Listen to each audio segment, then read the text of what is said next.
तुम्ही म्हणला तर भटजीला बी बोलवू, कारण गावाकडच्या मंगलाष्टका ऐका जरा कशा असत्या त्या.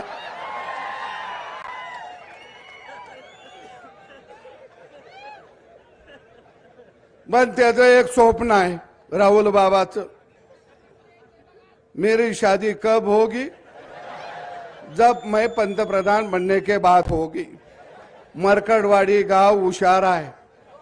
इथं पडळकर साहेब सांगतील त्यांना बॅलेट पेपरवर निवडणूक घ्यायची आहे. बिचाऱ्याचं लगीन झालं पाहिजे.